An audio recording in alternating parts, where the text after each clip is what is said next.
is the issue I take with it. Right now, Gen Z support for Israel is 24%. Yeah. Charlie Kirk has been holding meetings to convince Gen Z influencers to support Israel. Well, why did he turn down $150 million from Netanyahu then? Didn't want it? I don't know. I think he was waking up to the fact of what was going on in Gaza. I think it's silly to argue simultaneously that he had a secret meeting with Bill Ackman in the Hamptons to convince Gen Z to support Israel, and then Israel killed him. So the argument right now on Israel is losing support at a tremendous rate among the young generation. Charlie Kirk is holding interventions. Like you saw the video where he sat down with these Gen Z guys, and he's like, "Don't be mad at Israel." And then Netanyahu was like, "How can we get rid of this guy who's our greatest advocate for Gen Z?" That makes no sense. What honestly makes more sense, we got one super chat. Let me see if I can find this one. Here we go. From Aramov, he says, Turkey took out Charlie because he spoke against Islam. If we're talking, I don't think either of those are true, but I get the point being made. People are like, Israel killed their greatest advocate among Gen Z.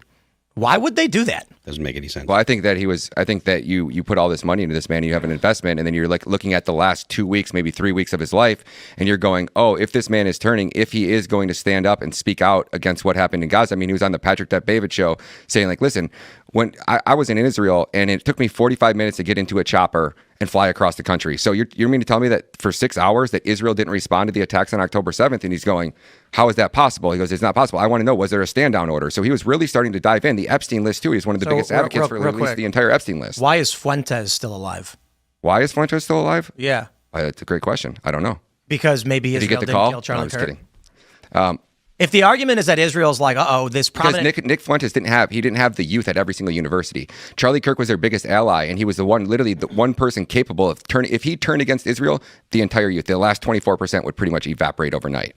So you have somebody in a position of power that was literally, I think, gearing up to be in the next presidential run. I think Charlie Kirk could have been the next president. But look, even that's long term because young people historically don't vote. So even if they don't support Israel, right, you still got the majority of voters in the U.S. are going to be the boomers, people 55 and older. So it'll still take time. Yeah, it'll still take time for that voting bloc to actually have enough influence to change policy.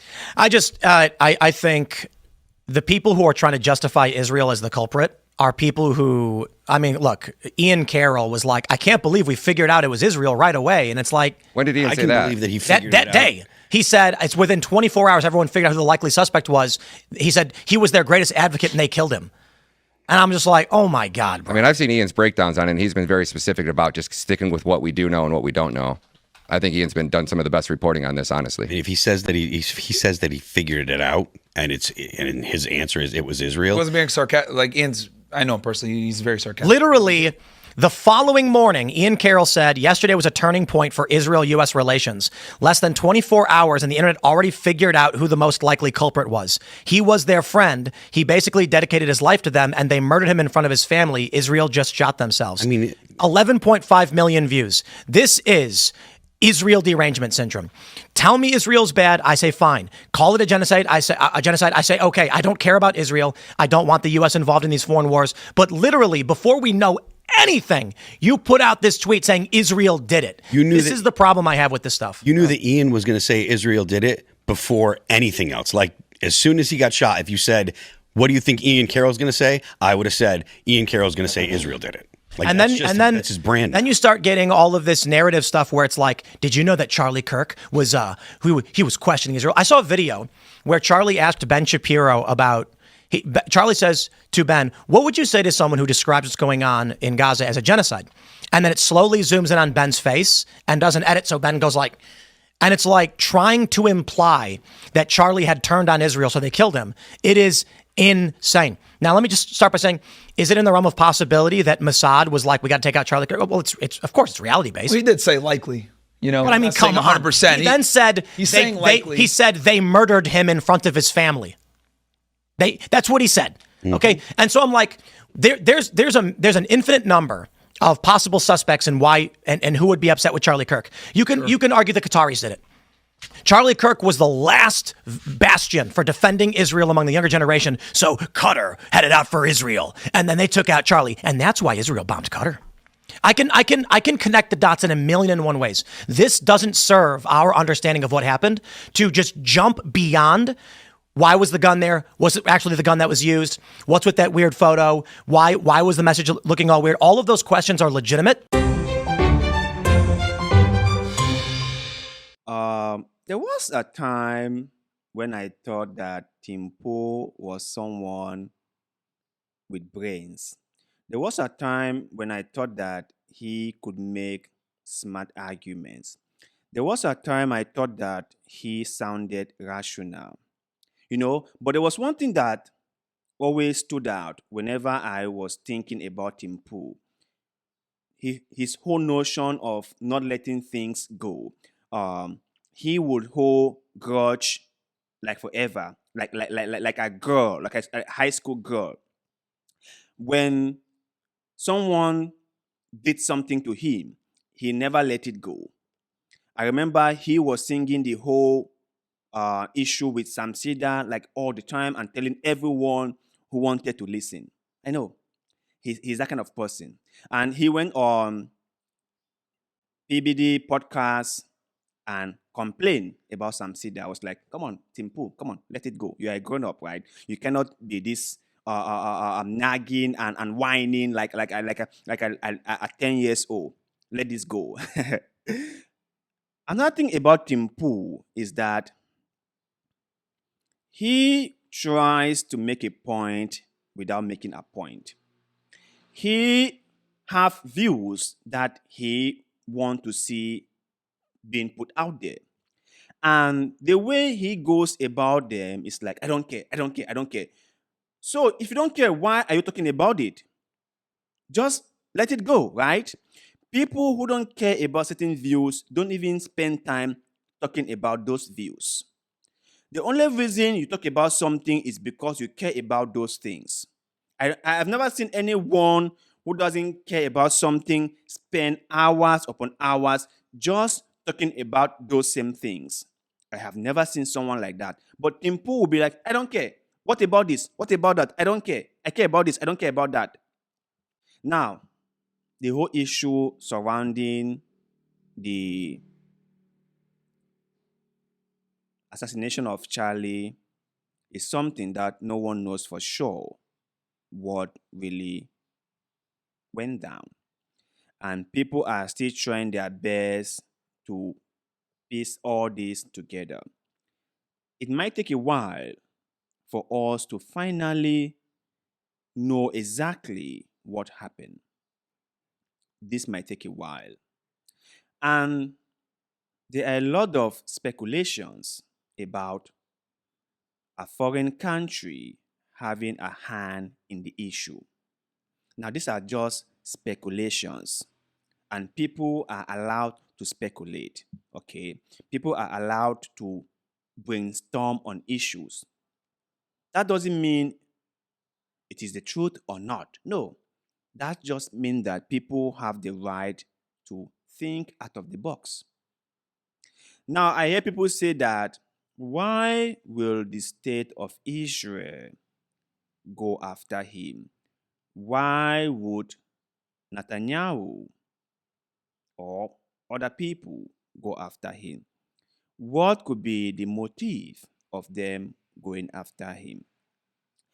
Which I have to say that Charlie had some very horrible views about things, okay? And he said things that are totally inappropriate. Let's just be clear about that. But I'm not one of those fanatics who think that people must always say certain things or people must always be in line with certain views. No, I don't believe so. I think that people have the right to say whatever they want to say. That's why I watch Nick Fuentes' clip. I watch Matt Walls, whom I totally disagree on many issues.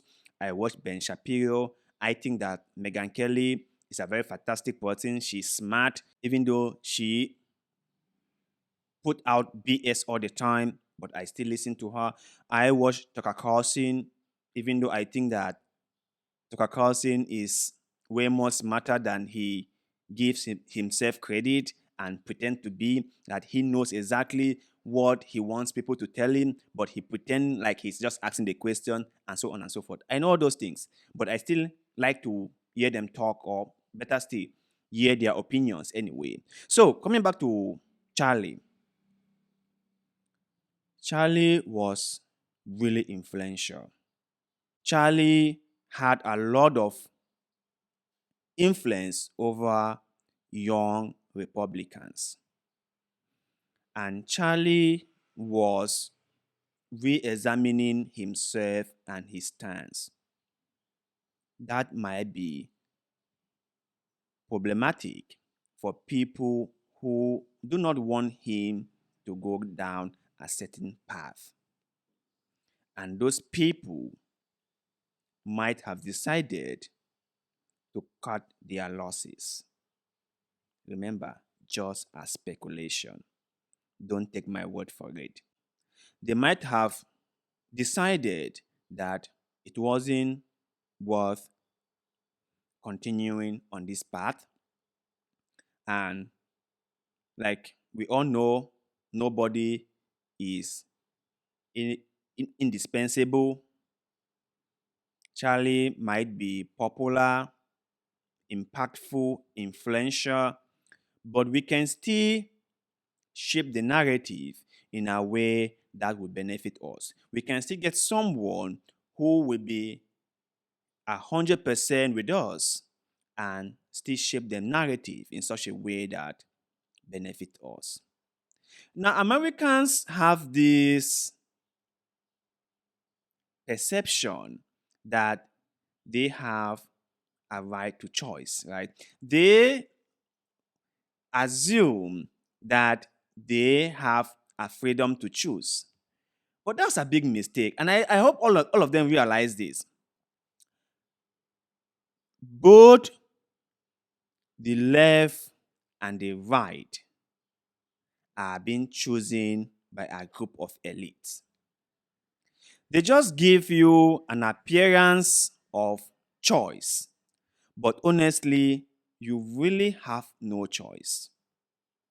You really have no choice. Because whether it's left or right, those choices are being made for you by other people.